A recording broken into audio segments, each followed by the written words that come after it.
Hello બાળકો, કેમ છો બધા? મજામાં ને? આપણે અગાઉના લેક્ચરમાં પ્રાકૃતિક સંખ્યા, પૂર્ણ સંખ્યા, પૂર્ણાંક સંખ્યા અને સમય સંખ્યાની માહિતી મેળવી, સાથે સાથે અપૂર્ણાંકની પણ માહિતી મેળવી. પછી આપણે શીખ્યા સમય સંખ્યાના ગુણધર્મો, જેમાંથી 3 આપણે અગાઉના લેક્ચરમાં શીખી ગયા છીએ. એમાંનો પહેલો ગુણધર્મ છે સંવૃત્તાનો ગુણધર્મ, બીજો છે ક્રમનો ગુણધર્મ, ત્રીજો છે જૂથનો ગુણધર્મ અને હવે આપણે ચોથો શીખશું એ છે શૂન્ય સમય સંખ્યાઓ માટે.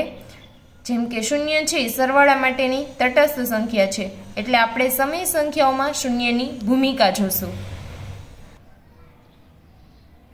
તો ચોથો ગુણધર્મ આવે છે શૂન્યની ભૂમિકા.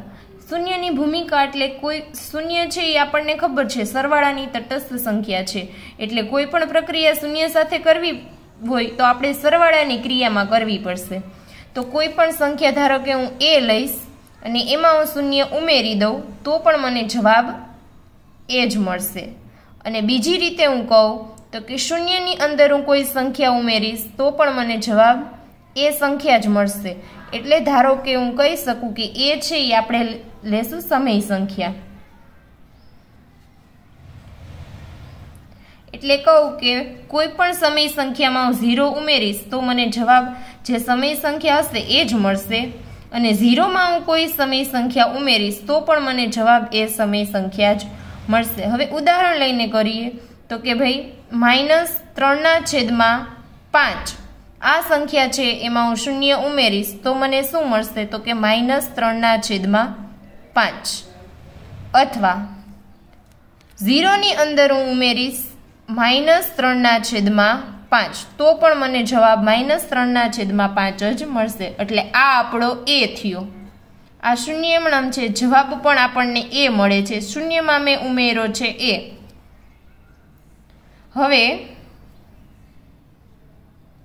હવે આવશે કે પૂર્ણ સંખ્યા, પૂર્ણાંક સંખ્યા અને સમય સંખ્યા માટે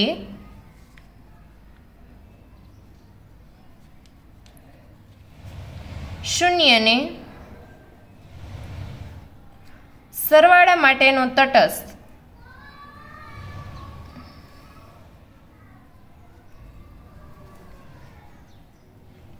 તટસ્થને બીજું તમે કહી શકો કે એકમ ઘટક. તટસ્થ અથવા એકમ ઘટક કહે છે. અને આપણે અગાઉના ધોરણમાં આવતું જ કે શૂન્ય છે સરવાળા માટેની તટસ્થ સંખ્યા છે. એટલે હવે આપણે એવું કહી શકીએ કે પ્રાકૃતિક સંખ્યા, પૂર્ણ સંખ્યા, પૂર્ણાંક સંખ્યા અને સમય સંખ્યા છે એના માટે શૂન્યને આપણે સરવાળાની તટસ્થ સંખ્યા કહી શકીએ. તો વિદ્યાર્થી મિત્રો, હવે આપણે સમય સંખ્યાના ગુણધર્મમાં 5મો ગુણધર્મ જોશું, જે છે એકની ભૂમિકા. જેમ શૂન્યને આપણે સરવાળા માટેનો ઘટક કીધો તો આપણને યાદ જ હશે એક છે ગુણાકાર માટેનો તટસ્થ ઘટક છે. એટલે એકની ભૂમિકા આપણે જોવી હોય તો આપણે ગુણાકારની ક્રિયામાં જ જોવી પડશે. તો કોઈ સમય સંખ્યા ધારો કે હું એ લઉં, એનો ગુણાકાર હું 1 સાથે કરીશ તો મને જવાબ એ જ સંખ્યા મળશે. અથવા 1 સાથે કોઈ સમય સંખ્યાનો ગુણાકાર કરીશ તોય મને જવાબ જે સમય સંખ્યા આપણે લીધી છે એ જ મળશે. એટલે એવું કહી શકાય કે એ છે એ સમય સંખ્યા લીધી છે.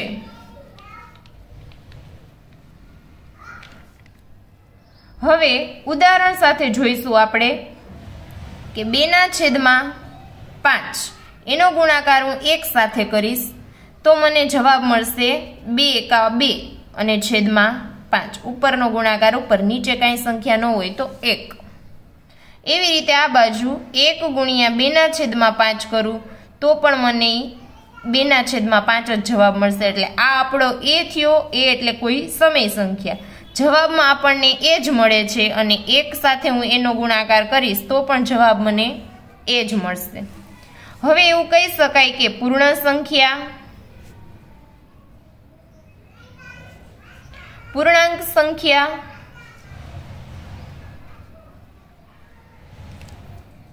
અને સમય સંખ્યા માટે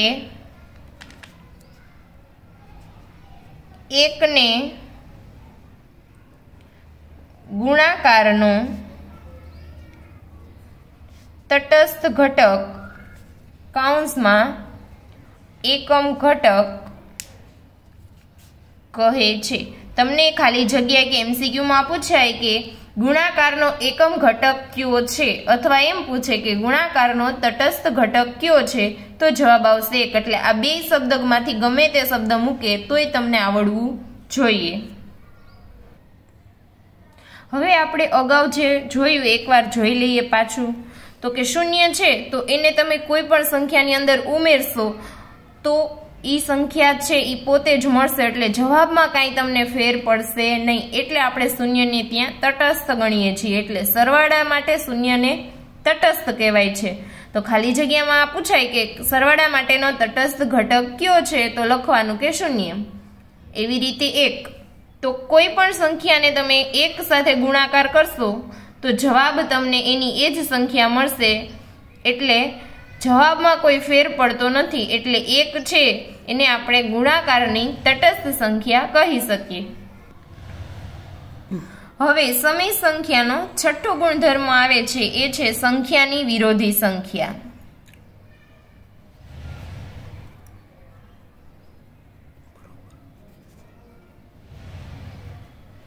બરોબર?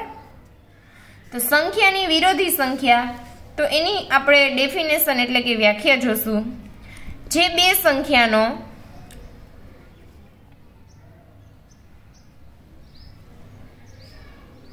સરવાળો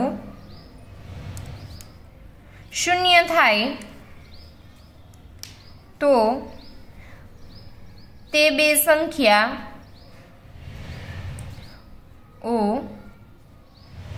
પરસ્પર એટલે કે એકબીજાની વિરોધી સંખ્યાઓ કહેવાય.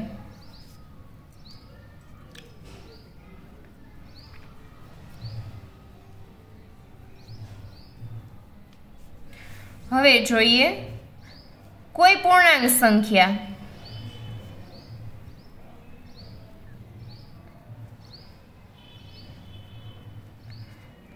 એ માટે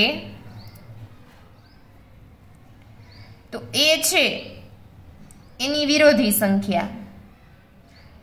બે સંખ્યાનો સરવાળો કરવાનો, એક સંખ્યા આપણે લીધી છે બીજી લેશું એની વિરોધી, તો એની વિરોધી થશે માઇનસ એ. વિરોધી સંખ્યા આવે મિત્રો એટલે તમારે નિશાનીમાં જ ફેરફાર કરવાનો. 5 આપ્યું હોય તો -5 કરવાના અને -4 હોય તો +4 કરવાના. તમારે નિશાનીમાં જ ફેરફાર કરવાનો. જ્યારે પણ તમને પૂછવામાં આવે કે વિરોધી સંખ્યા લખો ત્યારે તો એની વિરોધી થઈ માઇનસ એ. હવે એ બે સંખ્યાનો સરવાળો કરું અથવા માઇનસ એ સંખ્યા છે એની વિરોધી સંખ્યા થશે એ. એ બે સંખ્યાનો સરવાળો કરું તો પણ મને જવાબ શું મળશે? શૂન્ય. એટલે એ છે એની વિરોધી સંખ્યા માઇનસ એ થાય અને માઇનસ એ છે એની વિરોધી સંખ્યા એ થાય. આ બેનો સરવાળો કરતા મને જવાબ શું મળે છે? તો કે શૂન્ય. તો આ બંને સંખ્યા એકબીજાની કેવી થઈ? વિરોધી સંખ્યા. તેથી આપણે કહી શકીએ કે એ માઇનસ એની વિરોધી સંખ્યા છે અથવા માઇનસ એ એની વિરોધી સંખ્યા છે.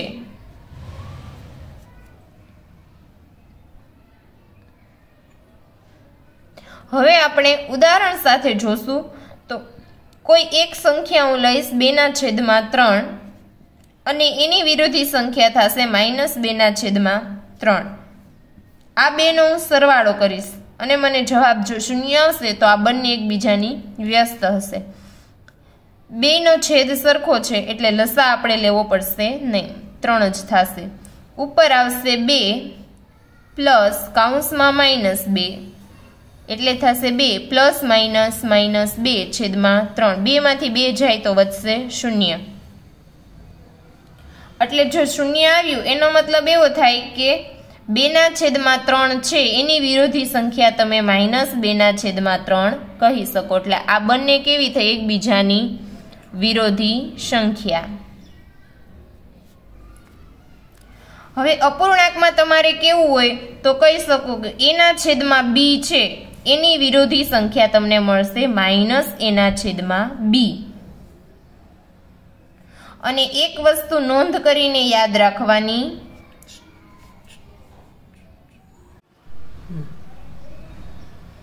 તો યાદ રાખવાનું શું છે કે 0 ની વિરોધી સંખ્યા zeros મળે। એટલે કે શૂન્યની વિરોધી સંખ્યા પૂછે તો જવાબમાં તમારે શૂન્ય જ લખવું પડે, કેમ કે શૂન્યની શૂન્ય જ વિરોધી સંખ્યા થશે। હવે આવશે છે ગુણધર્મ છે એ છે વ્યસ્ત સંખ્યા।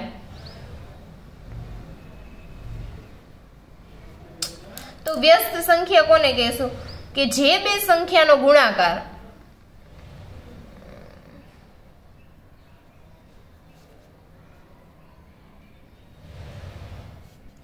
એક મળે તે બે સંખ્યાઓ પરસ્પર એટલે કે એકબીજાની વ્યસ્ત સંખ્યાઓ કહેવાય।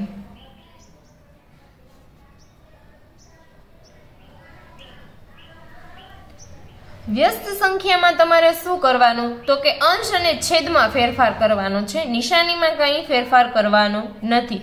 જેમ કે તમને પૂછે કે 5 ની વ્યસ્ત સંખ્યા,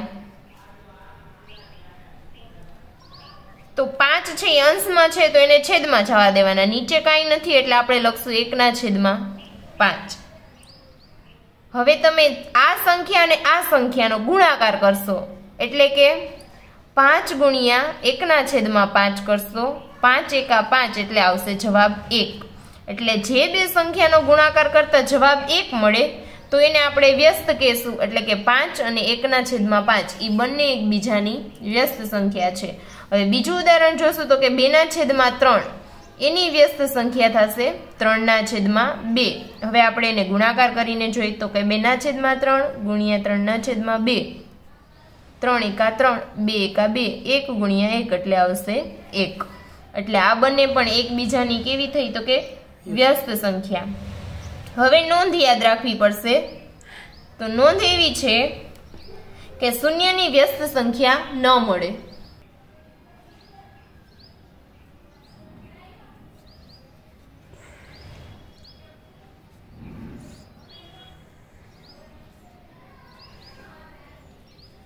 તમને પૂછે કે શૂન્યની વ્યસ્ત સંખ્યા ખાલી જગ્યા છે એવી રીતે પૂછે તો ખાલી જગ્યામાં આવે ન મળે।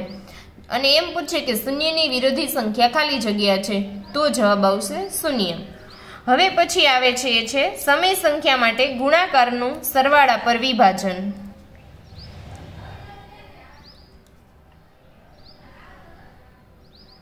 સમય સંખ્યા માટે ગુણાકારનું સરવાળા પર વિભાજન। એમાં એક બાદબાકી માટે અને એક સરવાળા માટે આવશે। a ગુણ્યા b પ્લસ c ગુણાકાર છે એનું સરવાળા પર વિભાજન કરવું છે આપણે। તો સૌથી પહેલા ગુણાકારની સંખ્યા છે એને અંદર કૌંસ સાથે ગુણવી પડે, તો કે a ગુણ્યા b, પ્લસ નિશાની છે એટલે વચ્ચે આવશે પ્લસ, પછી આવશે a ગુણ્યા c। આને તમે ab પ્લસ ac પણ લખી શકો। હવે સરવાળાની જગ્યાએ જ્યારે બાદબાકી હોય તો કે a ગુણ્યા b માઇનસ c, તો a ગુણ્યા b માઇનસ a ગુણ્યા c એટલે થશે ab માઇનસ ac। abc ની જગ્યાએ તમને કોઈ પણ સમય સંખ્યા આપે તો તમારે આવી રીતે એનું સાદુરૂપ આપવાનું રહે।